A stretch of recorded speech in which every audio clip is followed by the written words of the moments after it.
We are having a very exciting program for you this week. The Student Success and Advising Center is hosting a virtual workshop on developing relationships in an online learning environment.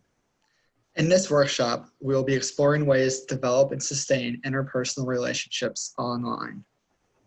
Maybe you never planned on taking online classes, but online classes are the best fit with your work and personal life. Maybe you planned on taking on-ground classes, which have been moved online this term due to COVID-19. However, you ended up here. If you're new or newish to online classes, you are not alone. Developing relationships in an online environment is a skill that may come in handy this term and in the future. This workshop will be presented through Blackboard Collaborate on Tuesday from 6 to 6:30 p.m. and Wednesday from 12:30 to 1 p.m. Check Student Central for the login link.